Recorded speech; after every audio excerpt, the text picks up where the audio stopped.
Hallo Retro-Freunde und willkommen zurück auf meinem Kanal.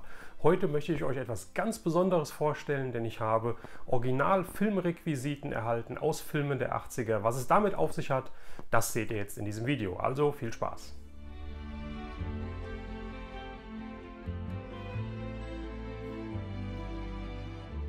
Ja Leute, ich hatte ja in meinem letzten Video schon erwähnt, das Video über die Masters of the Universe Veranstaltung in Bensheim. Wenn ihr das nicht gesehen habt, ich blende es hier oben nochmal ein, könnt ihr euch dann nochmal anschauen.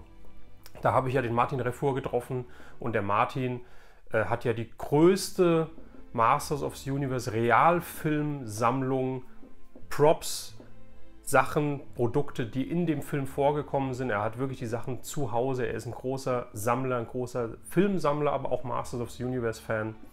Und mit ihm habe ich schon ein bisschen länger Kontakt, immer mal wieder über Facebook Messenger zum Beispiel. Ja, und wir haben uns ja dort getroffen auf der Convention und wir haben vorher ein bisschen geschrieben, wie gesagt. Und er hat mir ein paar Sachen mitgebracht und die möchte ich euch jetzt hier gerne vorstellen. Ich finde es Wahnsinn. Nochmal vielen Dank, Martin. Ja. Ich möchte anfangen mit etwas aus dem Masters of the Universe Realfilm. Ja, ich hatte ja bei dem Martin schon mal letztes Jahr 2 Stücke aus dem Realfilm gekauft. Und zwar waren die von den Troopern vom Skeletor. Kleine Teilchen. Ich glaube, da hat das Teil auch 30 € oder sowas gekostet, in einem schönen Rahmen. Da blende ich euch jetzt nochmal Bilder von ein. Ja, da hat der Kontakt mit Martin eigentlich angefangen. Und jetzt hatte er wieder etwas, ich nenne es mal übrig. Ja, und zwar hatte er auf der Grayskull-Con dieses Jahr die Originalmaske, das Originalkostüm von Beastman dabei. Also Beastman aus dem 1987er Masters of the Universe Realfilm mit Dolph Lundgren. Da hat er das Originalkostüm zu Hause, Leute. Und er hatte den Kopf dabei. Ja, wie gesagt, auch da blende ich euch jetzt nochmal Bilder ein. Und da war etwas übrig. Und er hat mir das Angebot gemacht. Ich konnte da nicht Nein sagen. Der eine oder andere mag jetzt denken, naja, das kann ja alles sein, etc. Aber ich weiß bei Martin, das stimmt wirklich. Ja, und er hat mir etwas überlassen. Und zwar diese kleine Ampulle hier. Ja, auch da hoffe ich, dass man das sieht. Foto folgt. Und zwar sind da die Haare von dem Beastman-Kopf drin. Ja, also Leute, in diesem Fläschchen hier, ja, habe ich jetzt die Originalhaare, die ja, auf dem Beastman-Kopf waren. Ja, 1987 in dem Realfilm. Damit ist der rumgelaufen. Ich finde das total klasse. Das ist ein kleines Fläschchen hier, was für mich so viel bedeutet. Ich finde es total klasse, ja, ein Stück Masters of the Universe Filmgeschichte zu haben. Was denkt ihr darüber? Schreibt es mal in die Kommentare. Sagt ihr, was will ich denn damit? Oder sagt ihr hier, das ist auch wie ich genau, das ist so klasse. Ja, das ist ein Stück, das ist für mich eigentlich unbezahlbar. Ja, also das ist wirklich, es ist Filmhistorie. Ja, ich finde es total klasse. Und der Martin hatte ein paar von den Fläschchen, die er verkauft hat.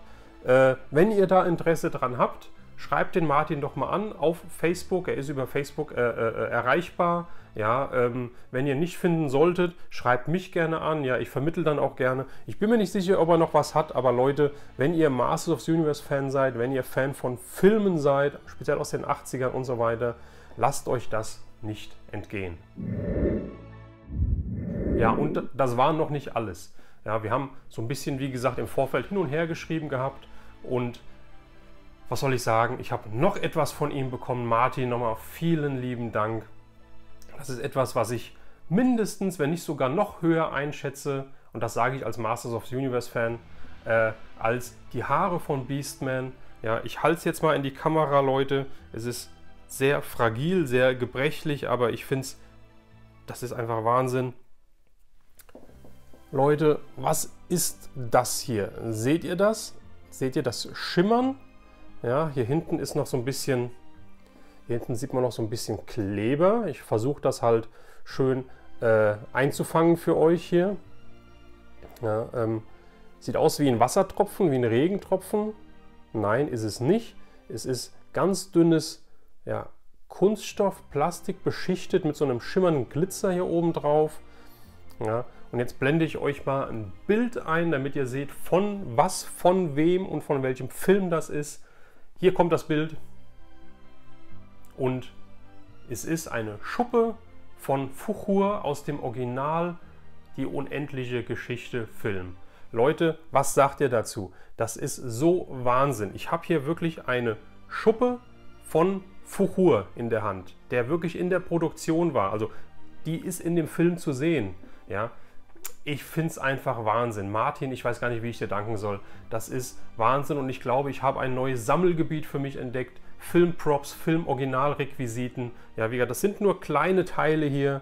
Ja, das sind wirklich nur kleine Teile, die für mich aber eine so große Bedeutung haben. Ich finde es einfach Wahnsinn. Ja, und der Martin, das seht ihr ja hier, unendliche Geschichte.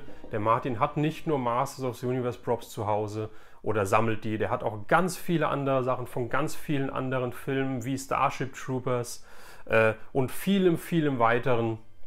Ja, und mich interessieren ganz besonders halt Sachen aus Filmen der 80er. Ja, es wird ja immer schwerer, sowas zu bekommen. Und dann natürlich aus meinen Lieblingsgenres, das ist Action, da wird es wahrscheinlich ein bisschen schwerer werden. Ja, Science Fiction, Fantasy, Horror, ja, das ist so meine Leidenschaft. Und hier, wie gesagt, einmal Beastman, Masters of the Universe ist sowieso, da brauche ich nichts mehr zu sagen. Und hier Fantasy, ein Filmklassiker aus Deutschland, der weltweit bekannt ist, die unendliche Geschichte, Fuchurs Schuppe. Ich finde es total klasse. Was sagt ihr? Auch wieder hier Kommentare erwünscht. Und das war immer noch nicht alles. Denn jetzt habe ich noch etwas, was wirklich, ich weiß gar nicht, was eine Steigerung ist zu den letzten beiden, aber es ist nochmal für mich viel mehr wert, ja, als die anderen beiden Sachen. Fuchurs Schuppe ist schon einmalig, ja, aber hier habe ich noch etwas aus einem Film, der mir noch mehr bedeutet wie die unendliche Geschichte. Man mag es kaum glauben, wie Masters of the Universe. Ich habe etwas aus Labyrinth. Die Reise ins Labyrinth, David Bowie, ja, Jim Henson Film. Ich habe, ich weiß gar nicht, wie ich sagen soll. Ich halte es in die Kamera, Leute. Hier ist ein Bilderrahmen. Ja. Ich hoffe, das blendet jetzt nicht allzu sehr. Auch hier kommt noch ein Bild natürlich rein. Ja. Es ist schön gerahmt und es ist, wenn ihr das hier seht, hier unten das Weiße, das ist so wie, ich weiß es gar nicht genau, Kunststoff, etwas Pappmaché, sage ich mal. Und hier oben drüber sieht man das Bild, wo es her ist. Das sieht man wahrscheinlich relativ schlecht in der Kamera. Hier sieht man eine Eule fliegen. Ja, und zwar ist das die Anfangssequenz aus Die Reise ins Labyrinth. Wenn das Intro, wenn die Schrift vorbei ist, dann fliegt ja, also diese Eule fliegt ja die ganze Zeit und dann fliegt die Eule in der Dunkelheit über die Häuser und landet in Zarahs Haus. Ja, und diese Einstellung, wo die Eule über die Häuser fliegt, das waren alles Miniaturhäuser. Das war also nicht wie heutzutage mit einer Drohne gefilmt, die halt einfach über eine Stadt fliegt, ja, real, sondern das war wirklich Miniaturbauten, ja, wo die Eule drüber geflogen ist. Und das ist ein Stück von dem Haus von Zarah, wo Zarah drin wohnt, wo die Eule hinfliegt. Ich weiß gar nicht, also das ist Wahnsinn. Ja, hier oben drüber steht es nochmal, Stück von Zarahs Miniaturhaus used in the movie. Ja, also wie gesagt, dieses Stück, das ist auch im Film zu sehen, wenn die Eule drüber fliegt.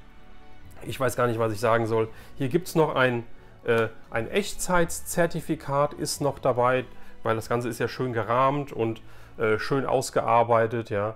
Das war dann ist ein Echtzeitzertifikat und wie gesagt, ich bin da ein bisschen sprachlos, mir fehlen die Worte, mir fehlen nicht so oft die Worte, ja, aber diese Stücke, das ist einfach Wahnsinn. Martin, nochmal vielen lieben Dank dafür.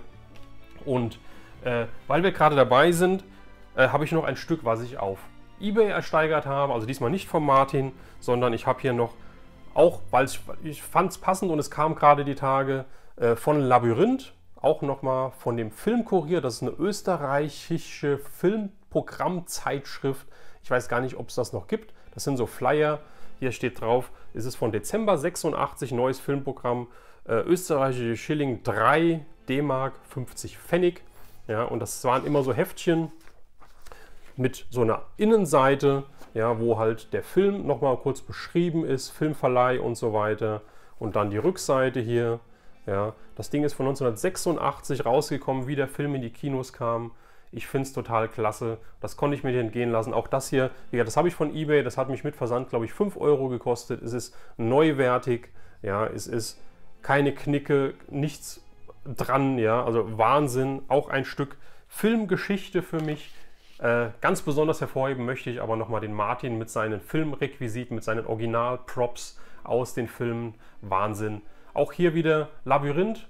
Wie gefällt er euch? Kennt ihr den? Was sagt ihr dazu? Was sagt ihr zu Sarahs Haus hier? Ja, schreibt es in die Kommentare.